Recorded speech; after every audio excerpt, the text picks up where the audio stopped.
नमस्कार मित्रों, रीट लेवल 2 गणित का पेपर 2017। आज 2017 के पेपर को हल करेंगे। रीट लेवल 1 और 2 के ये लास्ट पेपर है। इसके बाद हल करेंगे पटवारी के पेपर। ये आज रीट का कंप्लीट हो गया, लेवल 1 के पहले हो गया, लेवल 2 के हो गए, इसके बाद पटवारी के, फिर ग्राम सेवक के, इस तरह से बाकी के पेपर चलेंगे।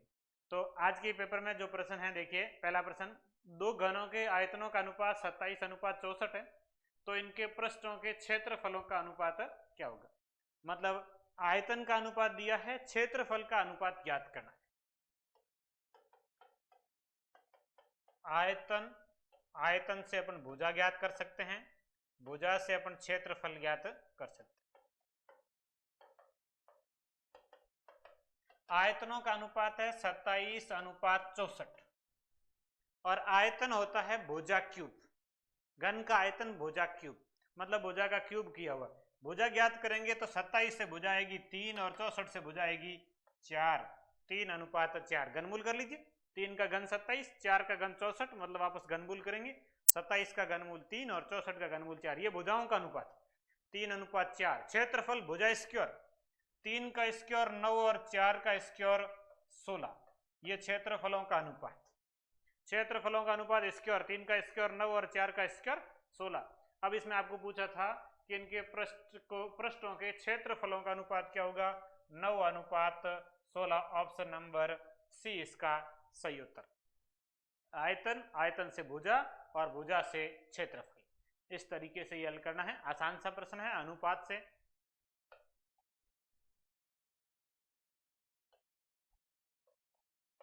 अगला, एक बेलनाकार खंबे के वक्र पृष्ठ का क्षेत्रफल 264 वर्ग मीटर है, वह इसका आयतन 1848 घन मीटर है। खंबे की ऊंचाई कितनी होगी। अब इसमें बेलनाकार खंबे के वक्र पृष्ठ का क्षेत्रफल और आयतन दे रखा। वक्र पृष्ठ का क्षेत्रफल फॉर्मूला होता है 2πr(h) और आयतन का होता है πr²h। 2πr(h) और πr²h प्रश्न में आपको दिया हुआ। इसके बाद आपको पूछा क्या है, खंबे की ऊंचाई कितनी होगी। अब इसमें खंबे की ऊंचाई ज्ञात करनी है। दोनों में से जो चीजें कॉमन है उसके हिसाब से संख्याएं काट के से त्रिज्या ज्ञात कर लीजिए। त्रिज्या से वापस वक्र पृष्ठ के क्षेत्रफल में मान रखेंगे तो क्या आ जाएगा, इसकी ऊंचाई आ जाएगी। अब इसके लिए ये 2πr(h) के बराबर ये मान दिया हुआ है, πr²h के बराबर ये दिया हुआ है। देखिए πr²h में जब 2πr(h) का भाग देंगे तो बराबर πr²h 1848 और बटे में 2πr(h) 264। अब इसके बाद यहां से संख्याएं काटेंगे तो पाई से पाई कट जाएगा, r² से r कट जाएगा, h से h कट जाएगा, r बटे 2, त्रिज्या में 2 का भाग बराबर है 1848 बटे में 264। 2 का उधर गुणा कर लो, r का मान आ जाएगा। r है 1848 बटे 264 और ये गुणा में 2 इधर ऊपर गुणा में आ गया। अब 2 आप काटे तो 2 काट दो, नहीं काटो तो कोई नहीं, 2 काट दीजिए। ये 26 का आधा 13 और 4 का आधा 2, 132। 1848 बटे 138। इसके बाद में भी 1848 में यदि 132 का भाग जाता है तो एक बार देख लीजिए, लगभग 9 बार भाग जाएगा। 132 गुणा 9, नहीं 9 बार तो नहीं जाएगा। संख्याएं 2 से काट देते हैं। 18 कट जाएगा 9, 4 कट जाएगा 2 और 8 कट जाएगा 4, 924। 132 2 से कट जाएगा, 12 का आधा 6 और 12 का आधा 6, 66। 924 और 66, 9 और 4 13 माइनस 2 11, 11 का भाग जा रहा है 924 में। 924 में 11 का भाग 11 8 88, 4 से 11 चौक 44, 84। इसमें 11 का भाग 11 छक्के 66, 84 में 6 का भाग 8 6 14, 6 का भाग नहीं जाएगा पूरा पूरा, तो 2 से कट जाएगा 84, 8 4 12 भाग पूरा पूरा जा रहा है। 84 में 6 का 6 कम 6 और 2 शेष बचेंगे, 6 चौके 24, 14 बार, 14 छक्के 84। इसमें त्रिज्या कितनी आएगी, r बराबर 14। r बराबर 14 है, इसमें मान रख दो 2πr(h) बराबर दिया 264। ये 2 पाई का मान 22/7, त्रिज्या का मान 14 और गुणा hn बराबर 264। यहाँ से आप ऊंचाई ज्ञात कर सकते हैं। तो ये इससे पूरा पूरा कट जाएगा, 7 14 से 2 बार, h बराबर 264 और बटे में 2 गुणा 22 गुणा 2। अब ये 22 का भाग 264 पूरा पूरा जाएगा, 22 एकम 22, उसके बाद शेष बचेंगे 4 4 44, 22 2 44, 2 बार, ये पूरा पूरा कट गया। 264 में 22 का भाग 12 बार, 12 में 4 का भाग 3 बार, ऊंचाई कितनी आ जाएगी 3 मीटर, ये इसका आंसर आ जाएगा 3 मीटर। तो इस तरीके से हल करना है। ये आयतन में वक्र पृष्ठ का भाग देंगे तो त्रिज्या का आधा बचेगा। आयतन में वक्र पृष्ठ का भाग दिया, आयतन पाई आर स्क्वायर एच, वक्र पृष्ठ 2 पाई आर एच, 2 पाई आर एच भाग दे हम, पाई से पाई कटेगा, आर स्क्वायर से आर कटेगा, एच से एच कटेगा, आर बटे 2, आर बराबर 2 का उधर गुणा कर लिया, संख्याएं काटी, आर बराबर 14, त्रिज्या 14 यहाँ मान रख दिया, 2 गुणा 22 गुणा 14 और गुणा एच, 7 14 से कट जाएगा 2 बार, 2 22 और 2 का भाग दे दिया, 22 का भाग 12 बार, 12 में 4 का भाग 3 बार, तो इसमें ऊंचाई कितनी आ जाएगी 3 मीटर आ जाएगी। थोड़ी सी कैलकुलेशन हार्ड थी, बाकी प्रश्न आसानी है। ये आसान सा ही प्रश्न है। कक्षा 20, एक कक्षा के 20 छात्रों ने गणित विषय में 100 अंकों में से क्रमशः निम्न अंक प्राप्त किए, 54 46 24 36 ये अंक दिए हुए, उसकी बारंबारता सारणी बनानी है। अब सारणी का पैमाना 0 से 20, 20 से 40। अब ये 0 से 20 के बीच में 4 संख्याएं, 0 से 20 के बीच में 4 संख्याएं, 0 के 20 बीच में 4 संख्याएं और इसमें 0 से 20 के बीच में 3 संख्याएं। अब इसमें यह है कि आप सारणी पूरी बनाएंगे तो फिर ज़्यादा समय लगेगा। ऑप्शन से देख लीजिए कि जैसे 4 विकल्प में ज़्यादा आया है, 0 से 20 तक के कितने आंकड़े हैं, 0 से लेके 20 तक के आंकड़े काउंट करने हैं। तो 0 से लेके 20 तक का ये 1, ये 2, ये 3 और ये 4। 0 से 20 तक के कितने आंकड़े हैं, 4 आंकड़े का मतलब ये ऑप्शन कट गया। इसमें 0 से 20 के कितने आंकड़े 3 बताया और यहाँ 0 से 20 के कितने आंकड़े 4, मतलब एक ऑप्शन काट दीजिए। उसके बाद इसमें 5, इसमें 6 और इसमें 5, तो ये 20 से 40 वाला देख लीजिए। 20 से 40, 20 के बाद में ये 1, ये 2, ये 3, ये 4, ये 5। 20 से लेके 40 तक, 20 के बाद में 24 36 ये 2, इसके बाद में 20 के बाद का नहीं था 32 3, ये 4, ये 5 आएंगे। तो ये ऑप्शन कट गया कि 20 से 40 6, ये ऑप्शन कट गया, 2 ऑप्शन बचे। अब अगले में 4 5 4 5 6 6, उसके बाद ये 3 बता रहा है, ये 2 बता रहा है, ये चेक करिए, ये चेक करने की जरूरत नहीं, दोनों में 6 6 ही है, नहीं देखना। 60 से 80 ये 3 कह रहा है, 60 से 80 ये 2 कह रहा है। 60 से 80 के बीच में, 60 से 80 के बीच में ये 58, 60 से कम है ये 70, 1 60 के बाद का और 80 से पहले का, ये 60 के बाद का 2, ये 60 के बाद का 3, 60 के बाद 80 तक कितने हैं 3 है, 60 के बाद 80 तक कितने हैं 3 है और इसमें 60 से 80 तक कितने 2 है, मतलब ऑप्शन नंबर ए इसका सही उत्तर। बस बाकी चेक करने की जरूरत नहीं है, अपने आप विकल्प 2 वैसे ही कट गए। इन दोनों में से ये 3 बता रहा है, ये 2 बता रहा है। 60 से 80, 60 से 80, 60 से 80 के बीच में 64 है, 66 है, 70 3 है, मतलब ये सही है, ये कह रहा 2 ये गलत है। तो ऑप्शन नंबर ए से। तो इसको पूरी सारणी बनाने हल करने की जरूरत ही नहीं है, ऑप्शन से देख लीजिए कौन सा ऑप्शन कट रहा है, कौन सा शेष बचेगा।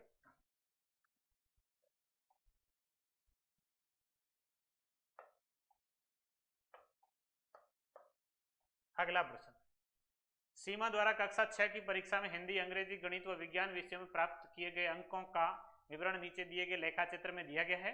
इन विषयों में सीमा द्वारा प्राप्त सभी अंकों का योग 480 है। सावधानी से पढ़कर निम्न प्रश्नों 94 एवं 95 के उत्तर दो। ये 2 प्रश्न दिए गए हैं, इनमें से आपको आंसर बताना है। पहला प्रश्न है, सीमा ने गणित में कितने अंक प्राप्त किए। ये गणित विषय सीमा ने 93 डिग्री, ये 93 डिग्री बटे में टोटल कितने डिग्री होगा, एक बिंदु पर है 359 डिग्री होगा, आप जोड़ के लिख लीजिए। ये 72 और 108 जोड़ेंगे 180, और ये 8 9 17 1 18 179, पूरा 180 180 360 है, बटे में 360 लिख दो और उसके बाद गुणा कर लीजिए। टोटल कितने अंकों का योग है, प्राप्त सभी विषयों का योग है 480। टोटल कितने हैं 480 है सभी में, उसमें से 93 डिग्री है 93 बटे में 360 और गुणा 480। उसके बाद 0 काट दीजिए, 12 चौके 48 और 12 तिया 36 और 3 का भाग 9 में 3 बार नहीं, इसमें 1 बार, 4 एकम 4, 4 त्रि 12, 124 अंक कि उसने गणित विषय में, गणित में कितने अंक प्राप्त किए? 124 अंक प्राप्त किए।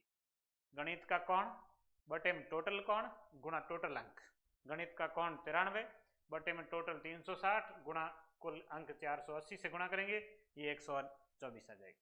अगला, सीमा ने हिंदी में अंग्रेजी की तुलना में कितने अंक अधिक प्राप्त किए? हिंदी में ज्यादा अंग्रेजी से कितना ज्यादा? 72 से 108, 36 दो 72, 36 तिया 108, 36 का डिफरेंस है, कितना ज्यादा है? 36 डिग्री ज्यादा है, बट्टे में 360 डिग्री और गुणा 480, 0 इधर काट दो, 36 कट जाएगा, कितने अंक ज्यादा है? 48 अंक ज्यादा है। ये ऑप्शन नंबर बी इसका सही उत्तर है, 48। कितने अंक प्राप्त किए? 48 अंक, ऑप्शन बी में 48 लिखा हुआ है। सीमा ने हिंदी में अंग्रेजी की तुलना से कितने अंक अधिक प्राप्त किए? तो कितना डिग्री अधिक है? 36 डिग्री अधिक, बटे में टोटल कितने डिग्री? 360 और कुल अंक कितने? 480 से गुणा कर लीजिए, कितना आ जाएगा? 48 आ जाएगा। तो पाई चार्ट से संबंधित इस प्रकार के प्रश्न आते हैं, बहुत इजी प्रश्न है। ये प्रश्न थोड़ा सा हार्ड प्रश्न था। अब इस प्रकार का प्रश्न आता है तो इसको पहले हल करेंगे। ये रूट 84 प्लस 18 रूट 3। अब ये जो वर्गमूल है, ये वर्गमूल हटाने के लिए आपको इसमें a प्लस बी का होल स्क्वायर बनाना है। a प्लस बी का होल स्क्वायर यहाँ से टुकड़े करके कि उन संख्याओं का योग तो 84 हो और a गुणा b का मान ये होगा 2ab, 2 गुणा a 18 जैसे कि 9 और गुणा रूट 3, इसको ऐसे लिख सकते हैं। 18 को 9, 2 गुणा 9, ये 2, ये a और जैसे ये b। एक बार चेक करेंगे तो ये जैसे 9 और इस 9 का स्क्वायर प्लस रूट 3 का स्क्वायर 84 होना चाहिए। तो 9 का स्क्वायर 81 प्लस रूट 3 का स्क्वायर 3, 81 3 कितने होते हैं? 84 होते हैं। मतलब इसके जो टुकड़े बनेंगे वो ऐसे बनेंगे, 9 प्लस रूट 3 का होल स्क्वायर और इसके ऊपर 84 प्लस 18 रूट 3 का टुकड़े करके जो बनाएंगे वो ऐसे बनेगा, 9 प्लस रूट 3 का whole square, A square B square plus 2ab लिखेंगे, दिया जाएगा 84 प्लस 18 रूट 3। तो ये स्क्वायर रूट कट जाएगा, शेष बचेगा 9 प्लस रूट 3, इसका मान 9 प्लस रूट 3। ये देखिए पहले है वर्गमूल में माइनस रूट 3 और प्लस आएगा 9 प्लस रूट 3। तो ये plus root 3 minus root 3 cut जाएगा, रूट 9 बचेगा, रूट 9 का मान कितना है? 3। तो इसका आंसर आ जाएगा ऑप्शन नंबर, इसका मान 9 प्लस रूट 3 आया और वो माइनस रूट 3 से कट जाएगा, बचेगा 9 और उसके ऊपर है वर्गमूल, और 9 का वर्गमूल कितना हो गया? 3। ये इसका आंसर 3 आ जाएगा, ऑप्शन नंबर बी। घातांक नियम का प्रश्न है, वर्गमूल का कह सकते हैं आप इसको, बिल्कुल इजी प्रश्न था।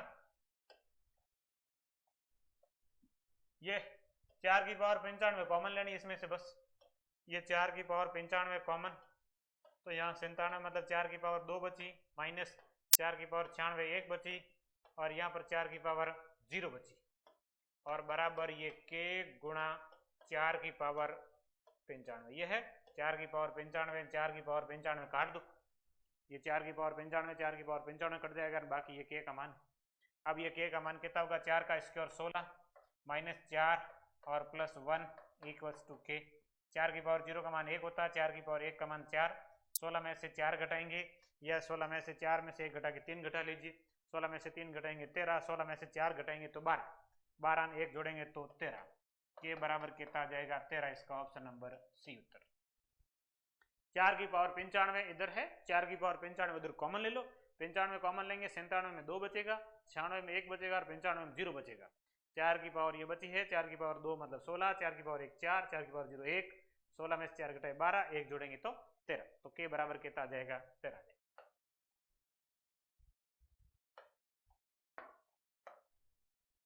ये 5a square plus 15a minus 6b minus 2ab बराबर होगा, सीधा सीधा ऑप्शन से ही देख लेना कि इसमें से आप टुकड़े कर सकते हैं, गुणनखंड कॉमन लेके किया जा सकता है और ऑप्शन से ये गुणा करके देख लो कौन से आ रहा है। भाई ये गुणा करेंगे ये आसान हो जाए, जैसे 5a स्क्वायर 5a स्क्वायर है, 15a है, अब 15a यहाँ से आएगा नहीं, ये आएगा 5a का 3 से गुणा 15a, लेकिन ये बीच में 2 माइनस है और प्लस वाले से माइनस कहीं नहीं आएगा, मतलब पहला ऑप्शन गलत हो गया कि इसमें दोनों ही प्लस है वो माइनस है, अब ये दोनों माइनस है और जो माइनस 6 है 6 भी है, ये माइनस का, ये माइनस का, ये जो 6 भी आएगा वो किसका आएगा, प्लस का आएगा, वहां पर किसका है, माइनस का, नहीं होगा। अब ये 6 भी माइनस का आ रहा है और 2ab माइनस का आना चाहिए, 2ab माइनस का आएगा और 3 का 2b से ये भी 6 भी माइनस का आएगा और बाकी दोनों ए वाले पद प्लस के आएंगे, मतलब ये सही है, ऑप्शन नंबर डी। इसका उत्तर क्या हो जाएगा, डी हो जाएगा। बाकी आप टुकड़े करके कर सकते हैं कि 5a² plus 15a minus 6b minus 2ab, जब इसके गुणनखंड करेंगे तो इन दोनों में से कॉमन ले लीजिए, 5a कॉमन, यहाँ बचेगा a और यहाँ बचेगा प्लस 3, यहाँ माइनस 2b कॉमन लेंगे, यहाँ बचेगा 3 और प्लस यहाँ बचेगा a plus 3, 3 plus a common, ये a प्लस 3 और दूसरा हो जाएगा 5a माइनस 2b, ये 5a माइनस 2b। तो इस तरीके से भी हल कर सकते हैं, दोनों में एक संख्या कॉमन बाहर लिख दी, ये 5a minus 2b, 5a minus 2b a plus 3, 5a minus 2b और a प्लस 3, ये ऑप्शन नंबर डी इसका सही उत्तर है। गुणा करके कर सकते हैं, टुकड़े करके कर सकते हैं, बिल्कुल आसान सा प्रश्न है।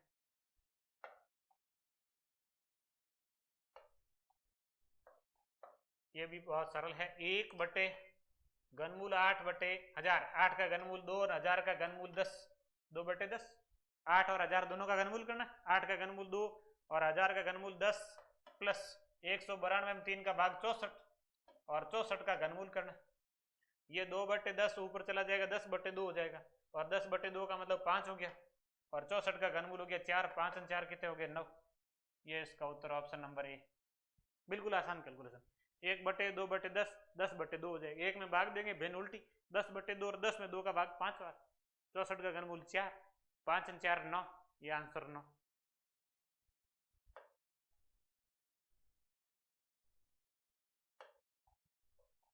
अगला प्रश्न, दो चर वाले रैखिक समीकरण है, हल करना है। पहला है 2x माइनस 3y बराबर 79, दूसरे में x एक ही है, 2 से गुणा करो, या पहले को 2 से गुणा करो या दूसरे गुणा करो, 2 से गुणा करना, इसको 2 से गुणा करेंगे तो 2x प्लस 6 का 2 से गुणा 12y बराबर 47 का 2 से 94, 2 से गुणा करके लिखना सेकंड समीकरण को, x का 2 से गुणा 2x, 6y का 2 से गुणा 12y और 47 का 2 से गुणा 94, ये गुणांक समान हो गया, फिर ये माइनस और ये माइनस, ये कट जाएंगे आपस में, 2x 12 3 ये हो जाएंगे 15 माइनस 15y और ये 79 में से 94 घटेंगे, माइनस का बचेगा, 9 में से 4 गए 5 या 14 में से 9 घटाओ, 14 में से 9 घटाएंगे तो भी 5 बचेंगे और 9 में से एक हासिल चला गया, 8 में से 7 गया 1, 15 ही बच रहा है, y बराबर माइनस माइनस कट जाएगा, 15 में 15 का भाग एक बार, y बराबर कितना है 1, y का मान 1 है, कोई समीकरण रखो, x प्लस 6 गुणा y का मान 1 और बराबर 47, x बराबर 47 में से 6 घटा दीजिए 41, अब x माइनस वाई 41 माइनस 1 बराबर कितना हो जाएगा 40, ये x है ये माइनस y है, x का मान 41 है, y 1 है, 41 में से 1 घटा लीजिए कितना आएगा 40, ये इसका आंसर ऑप्शन नंबर ए, कितना 40। बहुत आसान सा प्रश्न, दो चरों वाले रैखिक समीकरण है, गुणांक समान किया, यहाँ से हल किया, 12 3 15y, 94 में से 79 घटा दी 15, माइनस माइनस कट गया 15 15 y बराबर 1, y का मान 1 रख दिया, 6 गुणा 1 इधर घटे 47 में से 41, x 41 उसमें से y 1 घटेगा तो 40, ये आ जाएगा 40 इसका आंसर।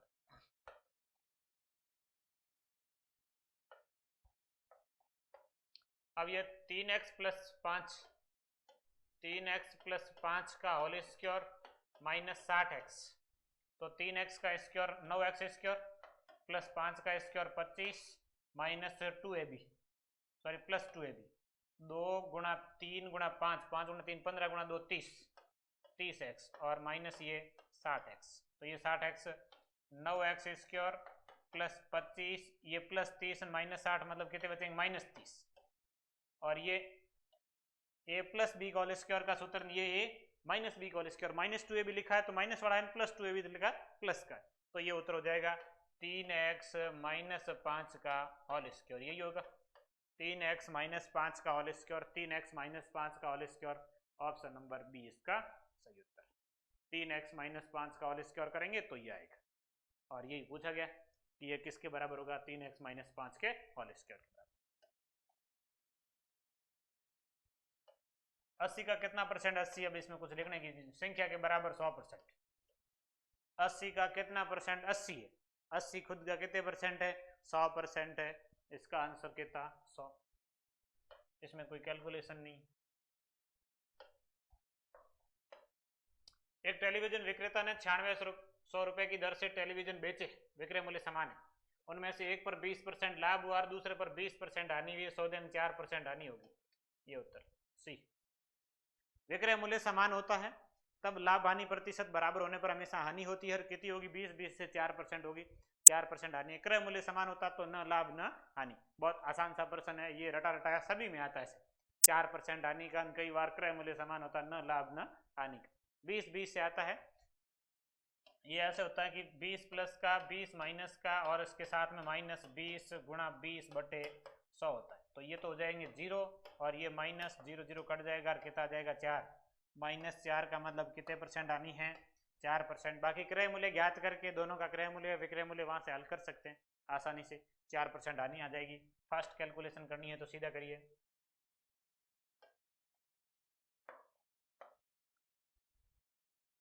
प्रश्न घूम गया है। एक लक्ष्य को 6 मजदूर 16 दिन में पूरा करते हैं।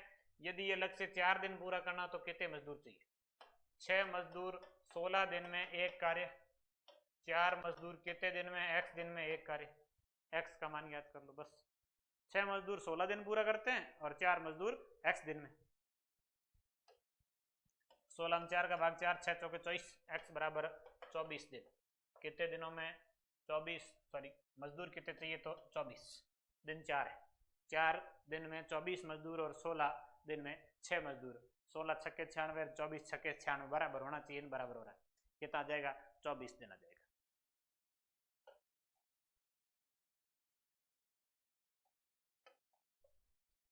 किसी धन का 8% की दर से 5 वर्ष में साधारण ब्याज 640 रुपए हो तो मूलधन क्या होगा? किसी धन का 8% की दर से 5 वर्ष में साधारण ब्याज दिया हुआ, मूलधन ज्ञात करना। मूलधन बराबर ब्याज गुणा 100 बटे में समय गुणा दर, जिसमें आपका ब्याज है 639 गुणा 100 और बटे में समय है 5 अंदर है 8, 5 8 है 40, 40 का 0, ये 0 कट जाएगा। 64 में 4 का भाग 16 बार, 16 गुणा 100 कितना हो जाएगा? 1600। इसका मूलधन आ जाएगा, ये आंसर 1600। 8 × 40 है, 0 काट दीजिए, 64 में 4 का भाग 16 बार और ये 100 से गुणा हो गए 1600। मूलधन कितना हो जाएगा? 1600 हो जाएगा।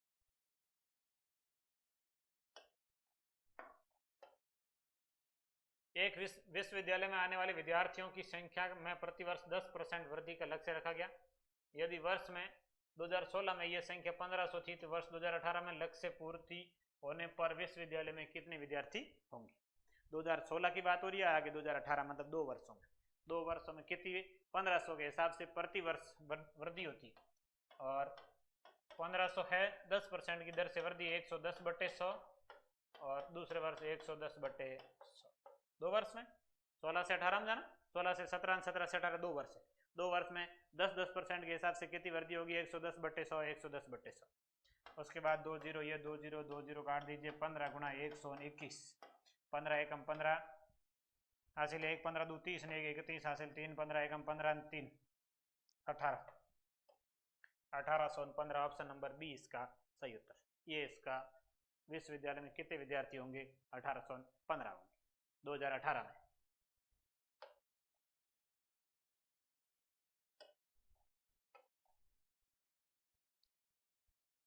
दिए गए चित्र में त्रिभुजों की सर्वांग समता का कौन सा प्रतिबंध लागू होता है? सर्वांग समता में ये कोण 75 डिग्री, ये 75 डिग्री, ये सम्मुख कोण बराबर 75 75 बराबर, सम्मुख बराबर और इनके बीच की भुजा बराबर, मतलब 2 कोण और उनके मध्य की भुजा। 2 कोण और उनके मध्य की भुजा, ये कोण भुजा कोण नियम, ये सर्वांग समता का। 2 कोण है और उनके बीच की भुजा है। कोण भुजा कोण नियम से ये त्रिभुज कैसे होंगे? सर्वांग सम त्रिभुज होंगे। ये कोण इसके बराबर, ये कोण बराबर, ये बीच की भुजा बराबर। 2 कोण और उनके मध्य की भुजा बराबर हो त्रिभुज सर्वांग सम होते हैं। ये नियम है कोण भुजा कोण नियम।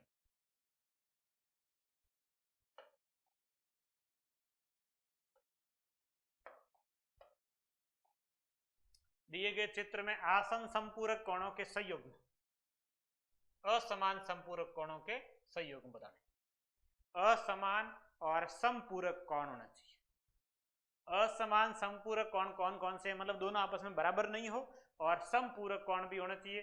संपूरक कोण का मतलब उन दोनों का योग कितना हो जाए, 180 होगा। अब जैसे कि ये लेते हैं, ये दोनों कोण तो बराबर है, ये समान हो जाते हैं, लेकिन ये प्रश्न कह रहा है असमान संपूरक कोणों का योग। तो पहला ऑप्शन DFE और EFA, DFE ये D, ये F और ये E, एक कोण ये, और EFA ये EF और ये, बिल्कुल ये दोनों कोण कैसे हैं, संपूरक कोण है, क्योंकि इन दोनों का योग कितना हो रहा है, 180 हो रहा है। संपूरक कोण और असमान बिल्कुल दोनों अलग अलग भी है, बराबर भी नहीं है। असमान संपूरक कोण ये तो सही है। दूसरा AFB, ये A पहले बता देते हैं, ये A, ये F और ये B, एक कोण तो ये है। दूसरा BFD, ये BF और D, बिल्कुल ये भी है।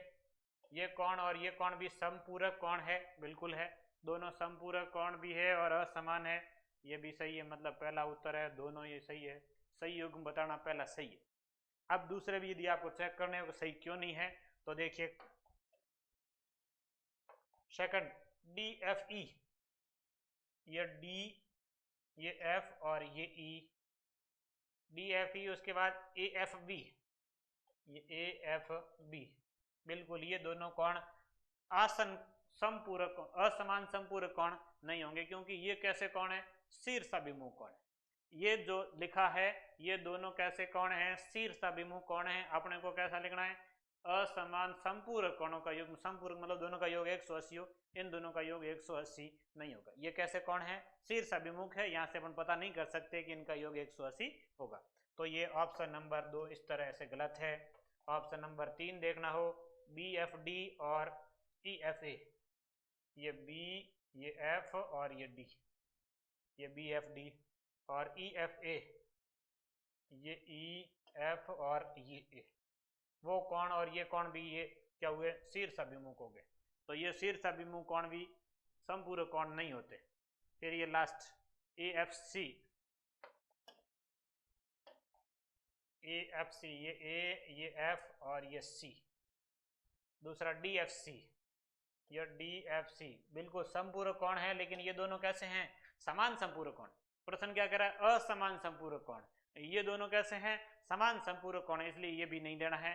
मतलब अपना उत्तर क्या होगा, ऑप्शन नंबर A। पहले में आ गया था, वैसे पहले में उत्तर था, चेक करने थे कौन से कोण संपूरक कोण है और असमान है कि समान है। ये लास्ट वाले में समान आ रहा है, ये असमान का रहा, पहला इसका सही उत्तर है।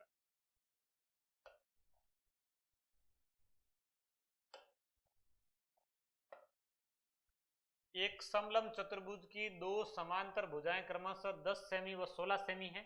यदि समलंब चतुर्भुज का क्षेत्रफल 78 वर्ग सेमी हो तो उसकी ऊंचाई क्या होगी। समलंब चतुर्भुज की दो समांतर भुजाएं दे रखी 10 और 16। समलंब चतुर्भुज का क्षेत्रफल है 78 वर्ग सेमी और ऊंचाई क्या होगी। तो क्षेत्रफल समलंब चतुर्भुज का 1/2 समांतर भुजाओं का योग, समांतर भुजाओं का योग और गुणा ऊंचाई। ये समलंब चतुर्भुज के क्षेत्रफल का फॉर्मूला, क्षेत्रफल दे रखा 78 बराबर 1/2 समांतर भुजाओं का योग 10 और 16 26 और गुणा ऊंचाई h। ये कट जाएगा 26 से 13 बार, 13 का भाग 78 में 6 बार, 13 78, 78 में 13 का भाग, ये ऊंचाई, तो h बराबर कितना आ जाएगा 6 सेंटीमीटर। ये इसका उत्तर 6। समलंब चतुर्भुज का क्षेत्रफल 1/2 समांतर भुजाओं का योग गुणा ऊंचाई। क्षेत्रफल 78, 1/2 समांतर भुजाएं 10 और 16 का योग 26 गुणा ऊंचाई h। 26 और 2 कट जाएगा 13 बार, 13 का भाग 78 में 6 बार, ऊंचाई कितनी आ गई 6 सेंटीमीटर। बहुत इजी प्रश्न आए हैं। 56 सेमी व्यास वाले किसी वृत्त, ये वृत्त है, इसका व्यास 56 सेंटीमीटर है, व्यास 56 है, 28 त्रिज्या, 28 न 28 56, त्रिज्या 28 होगी, व्यास 56 है। वृत्त के आधे भाग की परिधि, ये आधे भाग की परिधि अर्धवर्त की परिधि अलग होती है ना आधे भाग की परिधि अलग। अर्धवर्त होता है तो अलग है, आधे भाग की अलग। आधे भाग की परिधि क्या मतलब पूरी परिधि का आधा कर लो। परिधि होती है 2 पाई आर, 2 22/7 और त्रिज्या 28, 28 से कट जाएगा 4 बार। 2 गुणा 22 गुणा 4 ये तो है परिधि, 2 गुणा 22 गुणा 4 और आधे भाग की परिधि मतलब आधा कर लो। 2 गुणा 22 गुणा 4 में किसका भाग देंगे 2 का, 22 तो क्या कितना हो जाएगा 88 सेंटीमीटर परिधि।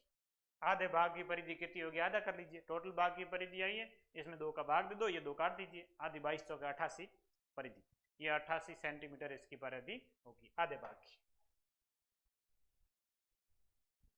ओवर इतने ही प्रश्न थे इस पेपर में। अब रीट लेवल 1 और रीट लेवल 2 के सारे पेपर कंप्लीट हो चुके हैं आज तक के जो भी हुए हैं।